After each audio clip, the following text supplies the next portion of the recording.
दोस्तों नमस्कार, Z plus news में आपका स्वागत है।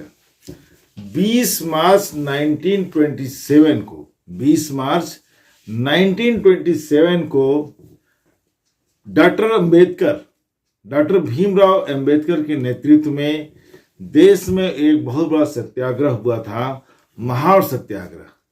लेकिन इतिहास के पन्नों में उसे वो तवज्जो नहीं मिली, वो जगह नहीं मिली जो उसके 4 साल बाद, करीब 3 साल बाद होने वाले दांडी मार्च 12 मार्च 1930 को गांधी जी के नेतृत्व में किया गया गुजरात में।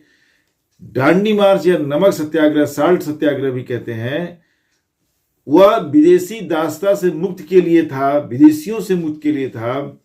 जबकि महाड़ सत्याग्रह देश के अंदर ही सामाजिक शोषण के विरुद्ध एक क्रांतिकारी कदम था। सामाजिक क्रांति का वह एक ऐसा कदम था जहां से भारत की सामाजिक व्यवस्था की पूरी सोच, पूरा ढांचा बदलने वाला था। उस क्रांतिकारी कदम, उस क्रांतिकारी सत्याग्रह की बात या चर्चा बहुत कम की जाती है, बहुत कम हुई। और निश्चित रूप से इतिहास ने कभी इंसाफ नहीं किया। तत्कालीन तब के इतिहासकारों ने, जो कि ज्यादातर अपर कास्ट हिंदू हुआ करते थे, उन्होंने उस आंदोलन को तवज्जो नहीं दी जो भारत में सामाजिक क्रांति की नींव बनी। मैं बात कर रहा हूं डॉक्टर अंबेडकर के नेतृत्व में 20 मार्च 1927 को महाड़ नगर महापालिका के अधीन आने वाले एक चावदार टैंक ताल जो था, चावदार टाल, वहां पर पानी पी करके, और उनके साथ हजारों समर्थकों ने भी वहां पर पानी पिया और सामाजिक बंधनों को तोड़ने की दिशा में एक महत्वपूर्ण कदम उठाया।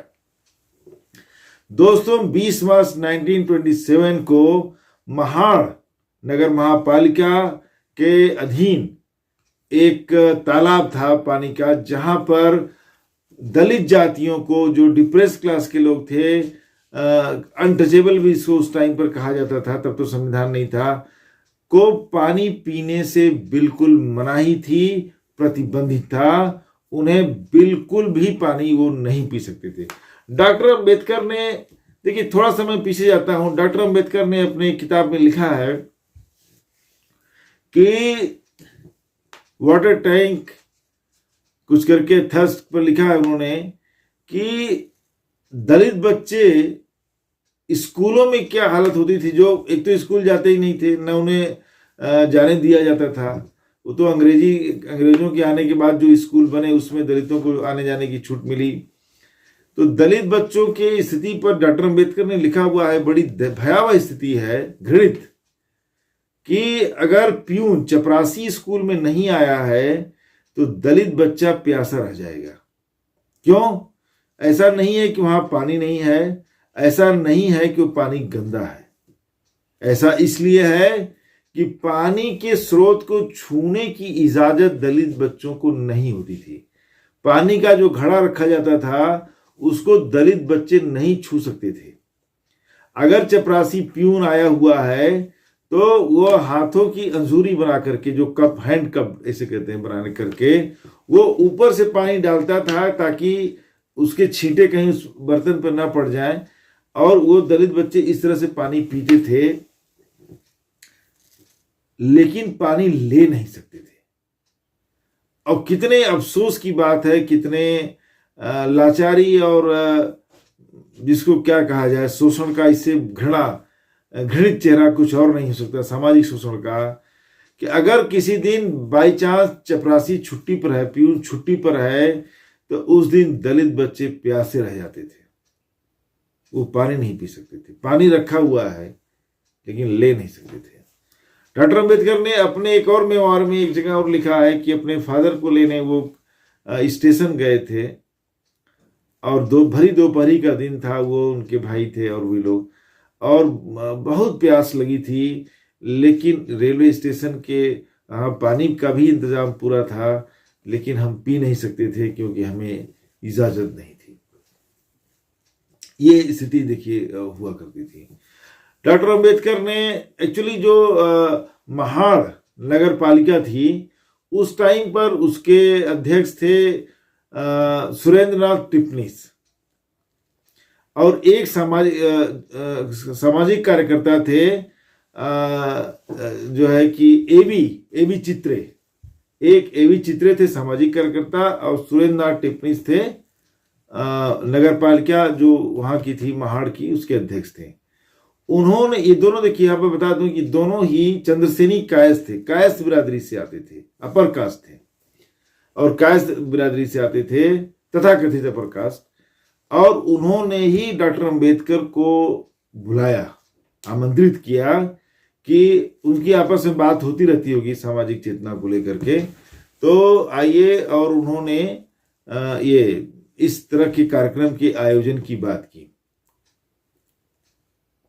डॉक्टर अंबेडकर अपने हजारों समर्थकों के साथ 20 मार्च 1927 को महाड़ पहुंचे, और वहां के टैंक से, जो तालाब था चावदार ताल से पानी पी करके उन्होंने उस सामाजिक गुलामी की जंजीरों को तोड़ा।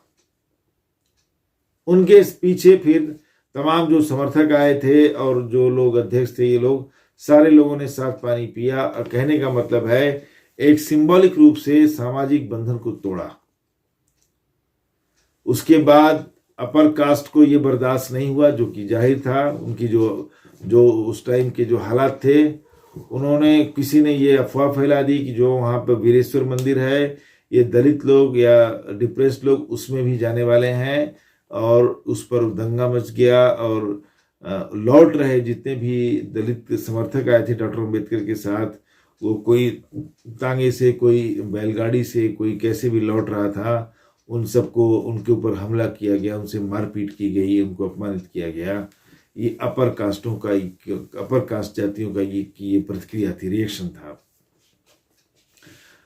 और उसमें जो है एक और सामाजिक कार्यकर्ता थे सहस्त्रबुद्धे, जो कि चित्पावन ब्राह्मण बिरादरी से आते थे, और उन्होंने भी अंबेडकर का साथ दिया उस टाइम पर। इस बीच जब अंबेडकर ने टैंक से पानी पिया और वो चले गए, एक सत्याग्रह था वो, उसके बाद ऊंची जात के लोगों ने, तथाकथित ऊंची जात के लोगों ने उस टैंक को कहा कि ये अशुद्ध हो गया है, ये पॉल्यूटेड हो गया, दूषित हो गया है, और गाय का गोबर और गाय का मूत्र डाल करके, सोचिए, इंसान के छूने से वो, पहले सुन लीजिए पूरी बात, गाय का गोबर 27 पॉट में या 20 किस्में बर्तनों में गाय का गोबर और मूत्र उस टैंक में डाला गया, उसको शुद्ध करने के लिए, उसका शुद्धिकरण करने के लिए, कि ये दलितों ने छू दिया है, अशुद्ध हो गया। कितनी हास्यास्पद बात है, कितनी घृणास्पद बात है कि इंसान के छूने से अपवित्र हो गया वाटर टैंक, और उसमें गाय का गोबर और गाय का मूत्र, यूरिन डाल करके उसको शुद्ध किया जा रहा है। आप सोचिए कि इंसान से के छूने से वो अपवित्र हो रहा है, और उसमें गाय का गोबर और मूत्र डालने से पवित्र हो रहा है। वाह, क्या वैज्ञानिक विचार, क्या सोच रही होगी, कितनी घृणित मानसिकता रही होगी लोगों की। डॉक्टर अंबेडकर ने कैसे सब कर लिया, ये इसीलिए वो महान है ना। ये आम इंसान के तो बस का है ही नहीं है, कहां से कर लेगा कोई। जहां की सोच ऐसी हो, जहां के लोगों की प्रतिक्रिया ऐसी हो, डॉक्टर अंबेडकर ने कैसे सर्वाइव किया, ये लोगों के लिए महानायक। डॉक्टर अंबेडकर से बड़ा तो महानायक कोई हुआ ही नहीं इस देश में। जिन परिस्थितियों से सुभाष चंद्र बोस भी निकले, गांधी भी निकले, लेकिन उन्होंने सामाजिक स्तर पर इस चीज का सामना नहीं किया था जो डॉक्टर अंबेडकर ने किया। तो अंदर की लड़ाई लड़ना ज्यादा मुश्किल होता है। बाहर के दुश्मनों को सब जानते हैं कि बाहर का ही दुश्मन हमारा है। अब हुआ ये कि डॉक्टर अंबेडकर आ गए अपने और कार्यक्रम में, फिर उन्होंने दोबारा से भी प्रोग्राम बनाया कि दोबारा से चलेंगे और जो शुद्धिकरण किया गया है हम फिर से वहां पानी पिएंगे। उनके साथ वो लोग थे जो पहले से थे उनके पास, उनके समर्थन में। लेकिन इसी बीच लोग जो ऊंची जात के लोग थे वो कोर्ट चले गए और कोर्ट ने उस पर स्टे दे दिया। तो डॉक्टर अंबेडकर कानून के विद्वान थे, कानून मानने वाले व्यक्ति थे, कानून का सम्मान करने वाले व्यक्ति थे। उन्होंने कोर्ट के आदेश का पालन करते हुए उस पर कुछ ज़्यादा आगे बात नहीं बढ़ाई। जब कोर्ट का आदेश हो गया कि इस नहीं जो जहाँ है सिचुएशन को इसे बनाए रखिए, तो दोबारा सत्याग्रह का उनका कार्यक्रम नहीं हो पाया। और उन्होंने उसका सम्मान किया कि मैटर सब जुडिस है, न्यायालय के विचाराधीन है, इसलिए अब उसको उन्होंने आगे नहीं बढ़ाया। देखिए 1927 की ये घटना है और 1937 में जाकर के बॉम्बे हाई कोर्ट ने जजमेंट दिया, अंग्रेज जज थे वो, और उन्होंने कहा कि जिन लोगों ने याचिकाकर्ताओं के पास कोई भी ठोस दलील नहीं है जिसके आधार पर इन दलित समाज के लोगों को उस टैंक में पानी पीने से रोका जाए। ये अंग्रेज जज थे, इंडियन जज होते तो देते क्या, ठीक है। उन्होंने कहा कि आप कोई भी दलील नहीं दे पाए, ये बिल्कुल अवैज्ञानिक है, इससे बड़ी नाइंसाफी तो हो नहीं सकती।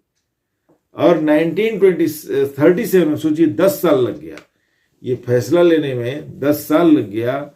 और उसके बाद कोर्ट का फैसला आया कि नहीं, ऐसा कुछ नहीं है, और उससे वो पब्लिक प्रॉपर्टी है, किसी भी पब्लिक प्रॉपर्टी से कोई भी पानी पी सकता है।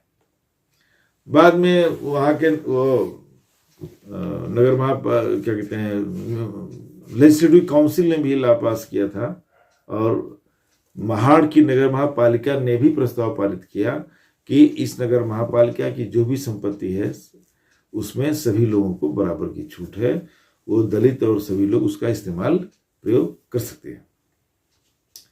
तो ये डॉक्टर अंबेडकर ने एक शुरुआत की थी महाड़ सत्याग्रह से, और उन समाज के शोषणकारी व्यवस्था को सीधी चुनौती देते हुए उन्होंने जाकर के वहाँ पानी पी करके उस प्रतिबंधों को तोड़ा था, उस गुलामी के प्रतीक को तोड़ा था, उन्होंने उस बंधनों को तोड़ा था जो समाज ने उनके ऊपर थोपा हुआ था।